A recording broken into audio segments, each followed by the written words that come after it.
रहे हैं इन डार्क राजकुमार के साथ। तो चलिए बढ़ते हैं आज की कहानी की ओर। दोस्तों, साल 2010 के उस दौर में एक दिन मेरे साथ कुछ ऐसा हुआ जिसकी मैंने कभी कल्पना तक नहीं की होगी। भले ही लोगों के लिए यह सिर्फ एक मनगढ़ंत कहानी या फिर किस्सा हो, मगर जो व्यक्ति इस दौर से गुजर रहा होता है वही इसके दर्द और डर को समझ सकता है और वही जान सकता है कि उसका रहस्य और उसकी असलियत क्या है। तो हुआ कुछ ऐसा था कि मैं अपने चाचा के ससुराल वापस अपने घर लौट रहा था। क्योंकि मेरे चाची का गांव हमारे गांव से काफ़ी ज़्यादा दूरी पर है, तो मुझे घर पहुंचने में बहुत टाइम लगने वाला था। हमारे गांव और चाची के गांव के मध्य तकरीबन 100 किलोमीटर की दूरी है, जो बहुत ही ज़्यादा होती है। लेकिन मैं इस रास्ते को सिर्फ 3 घंटे के अंदर ही क्रॉस कर जाता था। जब मैं चाची को उसके गांव छोड़कर वापस अपनी गाड़ी को मोड़ता हुआ अपने घर की ओर बढ़ा तो मौसम का नज़रिया एकदम से साफ दिखाई पड़ रहा था। धूप खिली हुई थी, काले बादल का तो आसमान में कोई नामो निशान तक नहीं था। नीला नीला आसमान मुझे साफ साफ दिखाई पड़ रहा था। आज भी मुझे अच्छे से याद है, उस दिन बारिश की संभावना ना के बराबर थी। मगर वो कहते हैं ना, किस्मत और मौसम एक जैसे होते हैं, साले कभी भी पलट जाते हैं। अभी मैं अपनी गाड़ी को लेकर तकरीबन 8 किलोमीटर के दायरे को पार करके आगे बढ़ा ही था कि मुझे अपने सामने काले और घने आकार के बड़े बड़े बादल एकदम से दिखने लगे, जो आने वाले बारिश का संकेत दे रहे थे। ऊपर से तूफान का भी हल्का हल्का संकेत मिल रहा था। पता नहीं बारिश आने वाली थी या फिर नहीं, लेकिन अब हल्की हल्की बूंदाबांदी अपनी तरफ से ये संकेत दे रहे थे कि मूसलाधार बारिश बहुत ही जल्द यहाँ पर दाखिल होने वाली है। लेकिन मुझे इस चीज़ से कोई फ़र्क नहीं पड़ने वाला था, क्योंकि मैं अभी भी अपनी गाड़ी को आराम से ड्राइव कर रहा था। रास्ता अभी भी घना लंबा बचा था। मैं आराम से बिंदास होकर गाड़ी को ड्राइव करने लगा। लेकिन थोड़ी दूर आगे जाने के बाद मेरे पेट ने भूख में आतंक मचाना एकदम से शुरू कर दिया, तो मुझे किसी ढाबे की तलाश होने लगी। सड़क के ऊपर मुझे अभी तक कोई भी ऐसा ढाबा नहीं दिखा जिसके ऊपर मैं अपनी भूख को मिटा सकूं, या फिर यूं कहें कि किसी नाश्ते पानी की सुविधा मिल सके। लेकिन एक बात भी सही है, प्यासे को पानी और भूखे को खाना मिल ही जाता है। वहाँ से थोड़ी दूर आगे जाने के बाद एक बरगद के पेड़ के नीचे एक दुकान लगी हुई थी और उस दुकान के ऊपर एक वृद्ध आदमी काम कर रहा था। मैं उस दुकान वाले के पास जाते हुए बोला, अरे भाई साहब, यहाँ नाश्ता भी मिलता है क्या? तो उसने मुझे अंदर आने को कहा, और जब मैं अंदर पहुँचा तो मैंने देखा कि वहाँ खाना बनाने का कार्य चल रहा था, जो बहुत ही सहजता से कंप्लीट हो रहा था। फिर मैंने एक प्लेट अपने लिए भी मंगवाई और इसी बीच कब वक्त बीत गया मुझे पता ही नहीं चला। बाद में जब मैंने अपनी नज़र टाइम के ऊपर दौड़ाई तो मैंने पाया कि रात के तकरीबन 10:15 बजने को आए थे और अब मुझे अपने घर भी जाना था, जिस वजह से मैं जल्दी जल्दी खाना खाने के बाद वापस से उस ढाबे से बाहर निकल गया और अपनी गाड़ी में दाखिल हुआ। गाड़ी में बैठने के बाद अब वक्त हो चला था वापस गांव लौटने का। धीरे धीरे कार ने रफ्तार पकड़ना शुरू किया, लेकिन तब तक बारिश अपने जोरों पर थी। पानी किसी नाले की तरह गाड़ी के ऊपर बह रहा था, या फिर ऐसा कहें कि कांच के ऊपर पानी पानी दिखाई दे रहा था। मेरी गाड़ी अभी लगभग 80 किलोमीटर प्रति घंटे की रफ्तार से आगे की तरफ बढ़ी रही थी। लेकिन पता नहीं ऐसी कौन सी खराबी ने एकदम से जन्म लिया कि अचानक ही मेरी गाड़ी एकदम से झटका खाने लगी। और उसके बाद वही हुआ जिसका मुझे डर था। बीच बारिश में अंधेरी छांव के अंदर मेरी गाड़ी अचानक ही बंद पड़ गई, जहां चारों तरफ लाइट का तो कोई निशान तक दिखाई नहीं दे रहा था।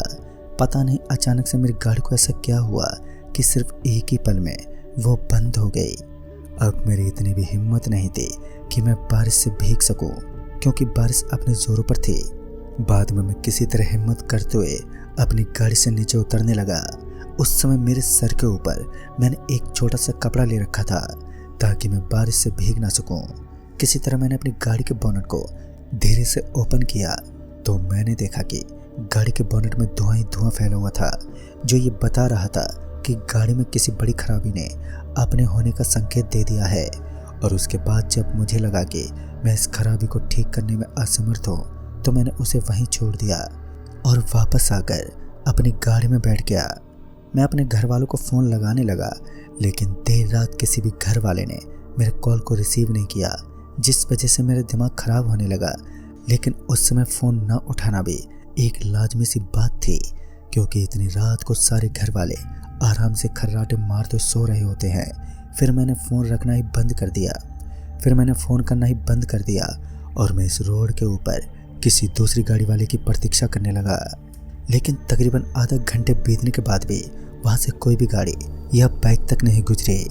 एक तो मैं अभी ही गाड़ी का नया ड्राइवर बना था, जिस वजह से कार को सुधार पाना मेरे बस की बात नहीं थी, और दूसरी तरफ ये वीरान रास्ता सिर्फ वीरान ही था। उस रास्ते के दोनों तरफ सन्नाटे के साथ साथ जंगल के बड़े बड़े कांटेदार झाड़ियों के पेड़ दिखाई पड़ रहे थे।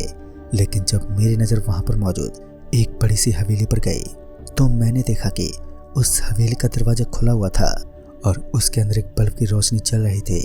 पहले तो मुझे लगा कि शायद ये हवेली सुनसान होगी, लेकिन जब मैंने उस बल्ब की रोशनी की तरफ देखा तो मुझे इस चीज़ का आभास हुआ कि हो ना हो यहाँ कोई तो मौजूद है। फिर मैं उस हवेली के करीब चल दिया और ये हवेली एक रास्ते के बगल में थी। लेकिन ताज्जुब की बात तो ये थी कि इस हवेली के अगल बगल में ज़ोरदार साफ सफाई का इंतज़ाम किया गया था। फिर मैं उसके और करीब पहुंचा तो मुझे पता चला कि ये तो एक राजमहल था। सफ़ेद कलर में छाया हुआ ये शानदार राजमहल देखने में बड़ा ही सुंदर और सुशील लग रहा था। फिर मैं उस दरवाजे के पास पहुंचा जो अभी भी खुला हुआ था, तो मैंने देखा कि उस दरवाजे के अंदर अभी तो कोई भी नहीं था। फिर मैं आवाज़ देते हुए बोला, अरे साहब, कोई है जो मेरी मदद कर सकता है? उस राजमहल के अंदर से एक अजीब सा दिखने वाला चौकीदार बाहर निकला, जिसके फटे पुराने कपड़े मुझे काफ़ी अजीब लग रहे थे। लेकिन मैंने उस चौकीदार से कहा, भाई साहब, मेरी गाड़ी ख़राब हो गई है और बारिश बहुत तेज़ है, क्या आप मेरी कोई मदद कर सकते हैं? तो उस चौकीदार ने मुझे अपनी हवेली के अंदर आने को कहा। लिहाजा जब मैं उस हवेली के अंदर पहुंचा तो मेरी आंखें फटी की फटी रह गईं। एक पल के लिए मुझे ऐसा लग रहा था कि मैं स्वर्ग के लिए प्रस्थान कर चुका हूँ। इतना सुंदर नज़ारा मैं अपनी ज़िंदगी में पहली बार देख रहा था। उस राजमहल की दीवारों पर खूबसूरत मूर्तियाँ लगी हुई थी। दीवारों पर लगे बड़े बड़े चित्र मुझे तो बहुत ही खूबसूरत लग रहे थे।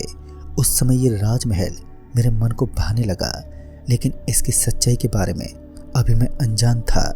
मैं हल्की हल्की उबासियाँ लेता हुआ वहाँ से राजमहल के एक कमरे में पहुँचा, जहाँ का दरवाज़ा अभी तक खुला हुआ था। लेकिन जब मैं उस दरवाजे के अंदर दाखिल हुआ तो वहाँ एक छोटा सा कमरा बना हुआ था, जिसके अंदर कोई भी मौजूद ही नहीं था। उस कमरे के अंदर एक बड़ा सा बिस्तर लगा हुआ था और मैं चुपचाप उसके ऊपर बैठने लगा। लेकिन जैसे मैं उस बिस्तर के ऊपर बैठा तो वो बिस्तर एकदम से टूट गया और उसके साथ ही मेरे दिल की धड़कनें अब तेज होने लगी। भला एक बिस्तर सिर्फ मेरे बैठने से अचानक ही कैसे टूट सकता है? मैं यही सब सोचते हुए उस कमरे से बाहर निकला तो वो चौकीदार अभी उस हवेली के दरवाजे के पास खड़ा था।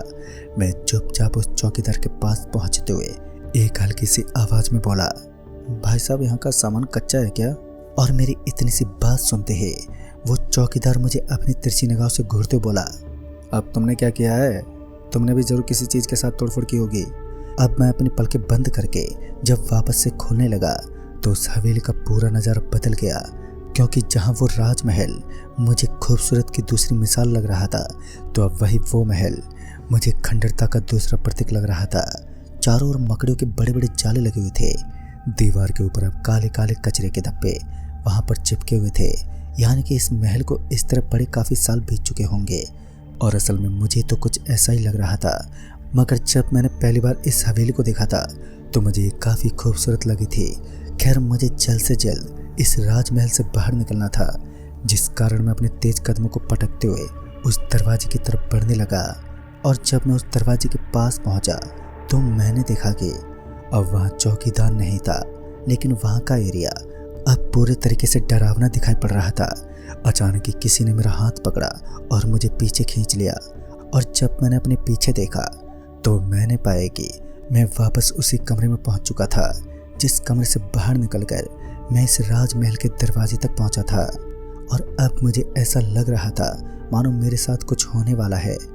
मेरी नज़र उस राजमहल के सबसे ऊपर वाले फ्लोर पर पड़ी तो मेरी सांसें उखड़ने लगी, क्योंकि इस बार मैंने देखा कि राजमहल के सबसे ऊपर वाली छत के ऊपर मुझे एक आदमी फांसी खाकर लटका हुआ दिखाई दिया।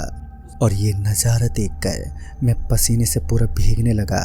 फिर मुझे उस राजमहल के अंदर वही चौकीदार दिखा जिसके हाथ में एक लोहे की एक बड़ी सी रॉड थी और वो मेरी तरफ देखकर एक डर भरी मुस्कान भी दे रहा था। देखते ही देखते मुझे उस राजमहल के अंदर लोगों की तादाद नजर आने लगी। कुछ औरतें उस राजमहल के बिल्कुल नीचे वाले फ्लोर में एक चादर बिछाकर बैठी हुई थी और जोर जोर से रो रही थी। और जब मैं उनके रोने की आवाज़ों को सुन रहा था तो मेरे दिल में किसी सुई की तरह चुभन हो रही थी। डर का खून मेरे पूरे शरीर में बह रहा था। पता नहीं वो कैसा नज़ारा था, लेकिन मेरी समझ से सब कुछ बाहर था। उसके बाद क्या था, मैं जल्दी से भागने की कोशिश करने लगा, लेकिन जैसा कि मैं पहले भी कर चुका था, जब मैं यहाँ से भागने की फिराक में था तब तक मेरे सामने कुछ ऐसा नज़ारा था जिसकी वजह से मैं फिर से इसी राजमहल में फिर से कैद हो जाता। लेकिन अब बहुत हो चुका था। अब मेरा दिमाग थक चुका था और मैं थकान के मारे वहीं सीढ़ियों पर बैठ गया। लेकिन तभी उन सीढ़ियों के नीचे से मुझे एक बहुत ही ज़ोर की बदबू आने लगी। ये बदबू बहुत ही गंदी थी। फिर मुझसे रहा नहीं गया और मैं उन सीढ़ियों के नीचे से झुकता हुआ देखने लगा तो मैंने देखा कि उन सीढ़ियों के नीचे एक सड़ी हुई लाश पड़ी थी जिसके अंदर से एक गंदी बदबू निकल रही थी। और अब वो लाश इतनी बुरी सड़ रही थी कि उस महल के अंदर अब एक पल के लिए ठहरना भी मेरे लिए नामुमकिन था, जिस कारण मुझे ज़ोर की उल्टियाँ आने लगी और फिर मैं वहीं पर बेहोश हो गया। लेकिन जब मैंने अपनी आंखें खोली तो मैंने देखा कि इस समय मैं उसी राजमहल के अंदर बेहोशी की हालत में वापस उठ रहा था, मगर अब मेरा शरीर एकदम सफ़ेद पड़ चुका था। मगर मुझे मेरे शरीर की हालत इस समय बहुत ही ख़राब लग रही थी। ऊपर से अब मुझे चक्कर भी आने लगे थे। थक हार कर मैं सीढ़ियों से नीचे उतर गया। बाहर की ओर बारिश अब रुक चुकी थी। मैं एक बुरी स्थिति में वहाँ से बाहर निकलने लगा। टाइम देखने पर पता चला कि अब सुबह के 6 बज चुके थे और अब मुझे वापस घर भी लौटना था।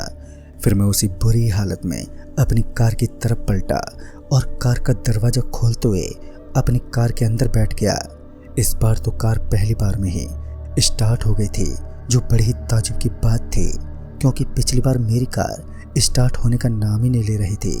फिर मैं कार को अच्छी खासी रफ्तार में भगाता हुआ वहाँ से निकल गया और उस राजमहल से निकलने के बाद मुझे एक राहत की सांस मिली।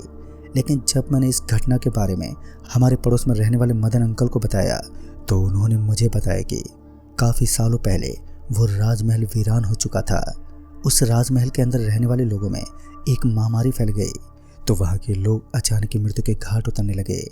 कहते कि आज लगभग 400 साल बाद भी उस राजमहल की आत्माएं वहीं पर निवास करती है और उस राजमहल के अंदर जाने से पहले इंसान को वहाँ की मायावी शक्तियाँ अपने अंदर जकड़ लेती हैं। और जो उस राजमहल के अंदर से अपने प्राण बचाकर निकल जाता है तो उसे समझ जाना चाहिए उसका स्वभाव और गुण वहाँ पर निवास करने वाली आत्माओं से मेल नहीं खाते, क्योंकि अमूमन उस राजमहल की मायावी शक्तियाँ उस इंसान को आघात पहुँचाने की कोशिश करती हैं जो उनके साथ एक प्रेत के रूप में रहने की काबिलियत रखता है। तो दोस्तों, इस कहानी में बस इतना ही। तब तक के लिए बाय एंड टेक केयर।